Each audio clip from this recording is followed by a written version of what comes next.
Hey everyone, this is part of our series on goal setting and planning and getting things done from a godly perspective. Today we are talking about quarterly goal setting. So we've focused so far on our big vision, and then we talked about our habits and our goals. Now we're going to talk about how you get things done as far as projects go, things that are one-time things that maybe you really can't establish habits.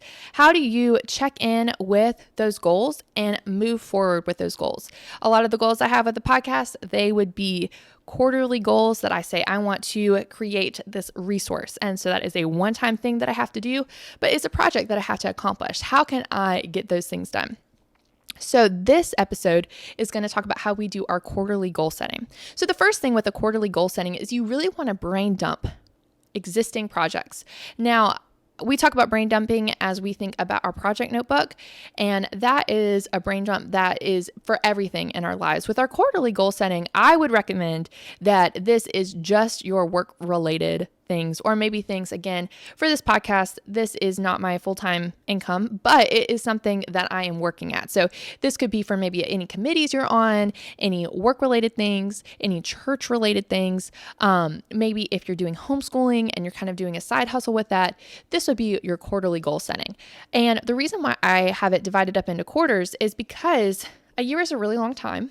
And if you can set up things in quarters, it gives you a finish line that you can run to and that you won't procrastinate on, right? So a quarter is about 3 months. And so if you have to have a goal done to meet in 3 months, you really start working on it now. So quarterly goal setting, the first thing I would recommend is I would brain dump. And I would say first, what are some actions that need to be completed? A lot of times we have things that are like things we need to do this week. They're on our immediate to-do list. And so I would write those things down. It could be something like, for me, it'd be edit and post these videos. That's something that needs to happen right away. Then I would write down major projects that need to be completed. Now, these are things that you may be working on. Maybe what I'm doing right now, editing and posting a podcast, that would be an example of a major project of a series that I'm working on. Maybe it is something that if you are, completing a project for work, that would be related to that. But I would write down your major projects that you need to do. Then I would have your big goals and dreams. So these are someday goals, things that you're not doing right away. And I would write those down. I'd write down people to contact and information and skills to research as well, because you might start thinking of these things. This brain dump is something you could do every time you do a quarterly goal setting, but I would definitely say you need to do it initially if you haven't been in the habit of setting goals for your business or setting goals for these other committees and things that you're a part of, because at the beginning, you're not going to really know what your vision is. So getting out all of your projects, all of the tasks you have to do, it just really helps you to set that vision. So for your quarter one goals, and then you'll repeat the same process for every time that you do this, what I would recommend is I would write down top 3 goals. So you'll have to talk about this, or you'll have to write it down. You might need to journal about it if it's just you that's involved in these things.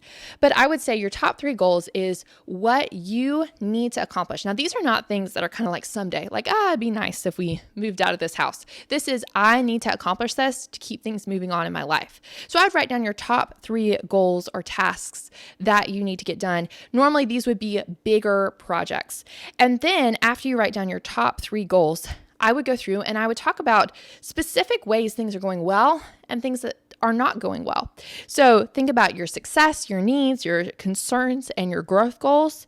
And then you can write down some next actions from those. This would also be a good place to kind of document any kind of future goals that you have, any current major projects that need to be finished up.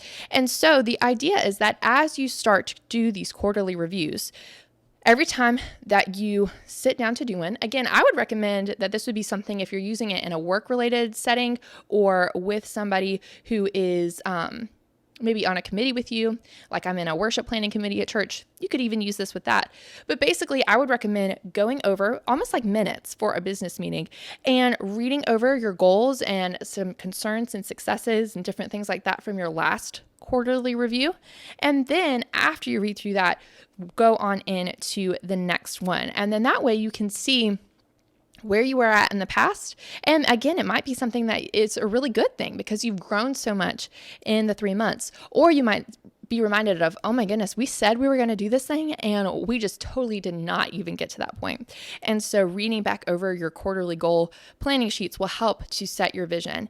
You can view these quarterly reviews as a course correction. So if you have your theme of the year, you have this plan and this vision for your year, but you need to set in times throughout the year to correct it. We've all talked about the New Year's resolutions that you set for yourself.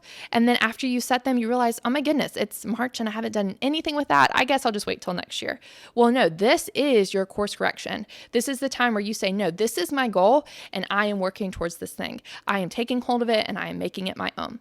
So I hope that you found this interesting. If you would like a printout of the quarterly goal setting sheets, you can visit amorebeautifulifecollected.com. And I hope you'll join me for the next episode.